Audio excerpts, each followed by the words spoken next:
আল্লাহ পবিত্র কোরআনুল কারীমের মধ্যে সূরা তাহরীমের মধ্যে জানিয়ে দিলেন, ইয়া আইয়ুহাল্লাযীনা আমানু, হে ঈমানদাররা, কু আনফুসাকুম ওয়া আহলিকুম নারা, তুমি নিজে জাহান্নামের আগুন থেকে বাঁচাও এবং তোমার সন্তান সন্ততি নিজেও জাহান্নামের আগুন থেকে বাঁচবা, তোমার পরিবার যারা আছে, আহাল যারা আছে, এদেরকেও জাহান্নামের আগুন থেকে তুমি বাঁচাবা। কে বলেন? কথা বলেন। আল্লাহ জানিয়ে দিচ্ছেন, শুধু নিজে জাহান্নাম থেকে বাঁচবা না, সন্তান সন্ততিকেও জাহান্নামের আগুন থেকে বাঁচাও।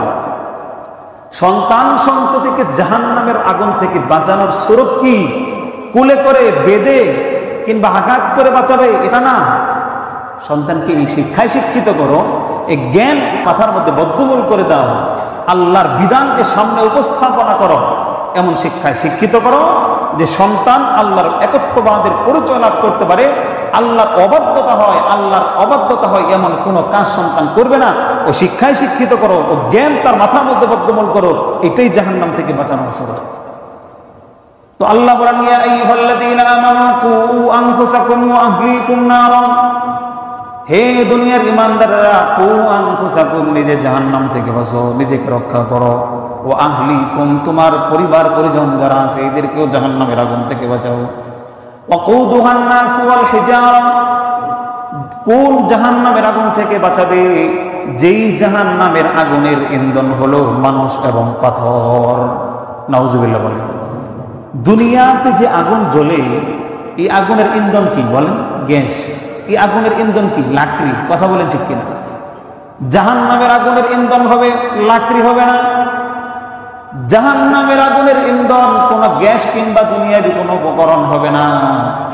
জাহান্নামের আগুনের ইন্ধন হবে মানুষ এবং পাথর।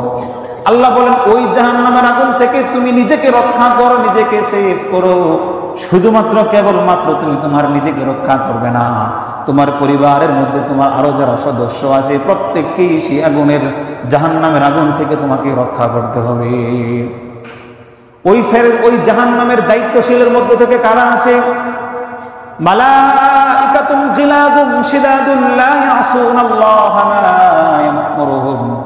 ওই জাহান্নামের আগুনের দায়িত্বশীল ফেরেশতা অনেক কঠিন স্বভাবের হবে, কর্কশ ভাষার অধিকারী হবে। জাহান্নামের ফেরেশতারা কর্কশ হবে। দুনিয়াতে কেউ যদি কোনো অপরাধের কারণে যদি জেল জরিমানা হয়, সেই অপরাধ থেকে, সে জেল থেকে বাঁচানোর জন্য মানুষ মাধ্যম খোঁজে। ভালো কোনো পাওয়ারফুল নেতা থাকলে কোনোভাবে না কোনোভাবে সেখান থেকে ছাড়াই নিয়ে করে কোনো ঝামেলা ছাড়াই। কথা বলেন ঠিক কিনা? দিলেই হয়ে যায়। এটাই তো বর্তমানে চলতেছে। কিন্তু জাহান্নামের ফেরেশতাদেরকে ঘুষ দেওয়ার কোনো সুরত নেই। খাতির